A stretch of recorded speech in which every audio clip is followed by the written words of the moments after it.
Hi everyone, welcome to my presentation over the psychology in the movie Zootopia. I am going to be presenting this for my Intro to Psych course. We're going to talk about the movie itself and just the psychological concepts that can be tied to the classroom that were displayed in the movie. Before I get started, I would love to show you guys a trailer, just a short clip so you all have a little bit of background knowledge about the movie. Zootopia, a gleaming city where animals of all breeds, predator and prey alike, live together in peace and harmony. Hi, I'm Judy, your new neighbor. Yeah, well, we're loud. Don't expect us to apologize for it. ZPD's first rabbit officer, Judy Hops. Ready to make the world a better place? Bad news in this city gripped by fear. What can you tell us about the animals that went savage? Are we safe? This is priority one. Hops, parking duty. Sir, I'm not just some token bunny. You strike out, you resign. Deal.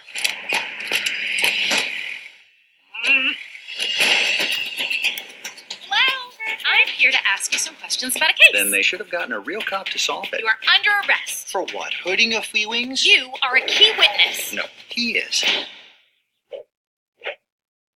Hey, I need you to run a plate. All right, I know a guy. You need something done, he's on it. They're all slots?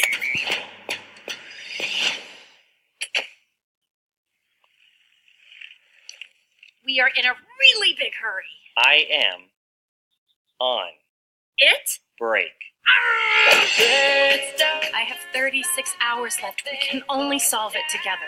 It's not about how badly you want something. It's about what you are capable of. I am a real cop. Never let them see that they get to you, you bunnies. So emotional. No. Do not let go. I'm gonna let go! What? We may be evolved, but deep down, we are still animals. Quit it. You're going to start a howl. No! You are naked. For sure, we're a naturalist club. All the way down. Try everything. Life's a little bit messy. Try everything. We all make mistakes. Everything. No matter what type of animal you are, change starts with you. We gotta go. Whose car is it? The most feared crime boss, Mr. Big. Is that Mr. Big? Stop talking. Awesome. Daddy! What did we say? No icing anyone at my wedding! I have to, baby. Daddy has to.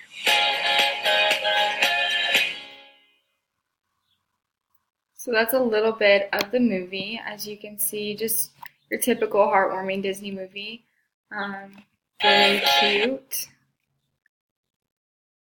Okay, so some of the most important characters in the movie are here on the screen. We are going to start with Judy Hops, her assistant or sidekick in the movie, Nick Wilde, he's a fox, her chief named Bogo at the police station, a fellow officer, Clawhauser, the mayor, and then the mayor's secretary, Miss Bellwether. And all these characters are really important, and they all display psychology in some way.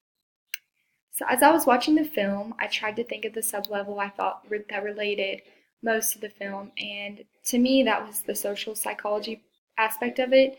And social psych can be defined as the study of how people are influenced by others. So the psychological theory behind social psychology is a sociocultural theory, and it has to deal with culture and the different influences that people have on one another.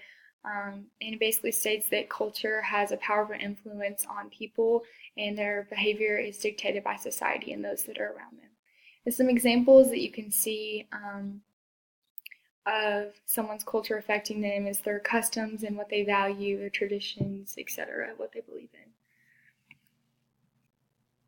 So there are key ideals or key concepts from class that I could relate back to the movie, and some of them are as follows. For example, bystander effect, scapegoat theory, conformity, attitude, prejudice, etc. So they're the main characters in the movie, and they display psychological concepts. I'm going to touch on three of the main characters. Judy Hops, of course, the the main bunny in the movie, the protagonist, she displays three different psychological concepts.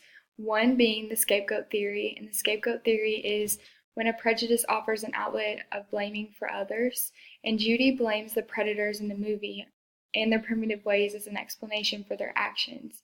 So the predators begin to go savage, and Judy blames that on their primitive ways. Altruism is also distinguished and demonstrated by Judy in the movie, and altruism is the act of providing help when it's needed without any kind of reward. So basically, Judy wants to help others and become a police officer without any kind of compensation, just out of the goodness of her heart. The bystander effect is the likelihood of a person helping another and that likelihood decreasing whenever there's more people that don't help. So in the movie, Judy's faced with a problem and she runs through the streets. She's trying to get this culprit that has broken the law as a police officer, and other people aren't helping her and she's having a hard time, and that demonstrates the bystander effect. So the second character I'm going to touch base on displays two different psychological concepts, and that's attitude and norm. Attitude is a person's evaluation of things and the tendency to direct those toward a certain group of people or a certain thing. So the predators thought that the prey were weak, and that was an attitude that they possessed in the movie. A norm is a shared expectation of how one's supposed to behave. It's like a socially accepted kind of ideal about a certain group or thing. And Nick, as a fox, breaks a social norm or an expectation. Because he's expected to be sly and untrustworthy because of his character, and instead he ends up being one of the most loyal friends to Judy and her accomplice. So Miss Bellwether is the assistant to the mayor, and she turns out to be an interesting character. She displays three different types of psychological concepts, one being prejudice, which is having negative feelings, opinions, or beliefs associated with a stereotype about a group or person.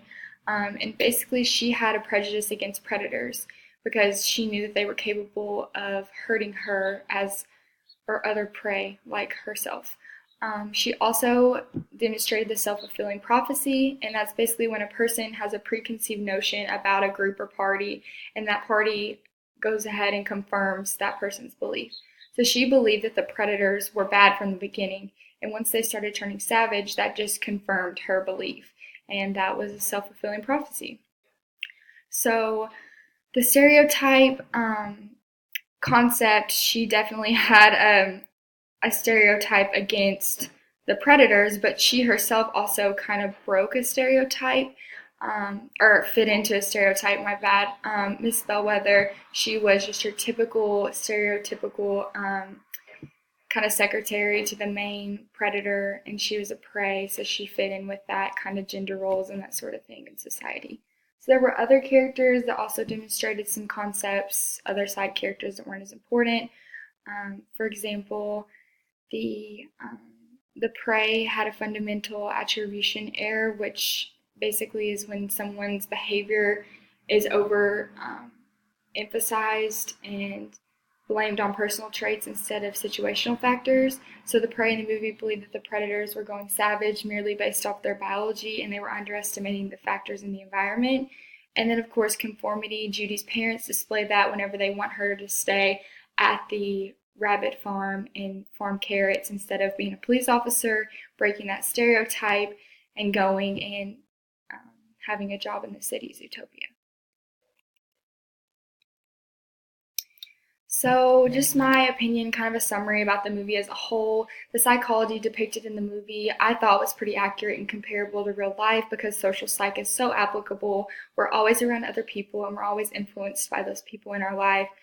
And I think that the concepts are pretty realistic. You know, we deal with things like prejudice and cultural norms, traditions, values every day without even knowing it sometimes. Personally, I love this movie. I think it's so cute. It was kind of interesting watching it and evaluating it for psychology. But I liked the movie before. I like it now. And I think it would be a good family movie. I would recommend it to anybody. And I think it was interesting. So I used a couple of sources. I used my psychology textbook and, of course, the movie. I hope you all enjoyed this presentation. Thank you.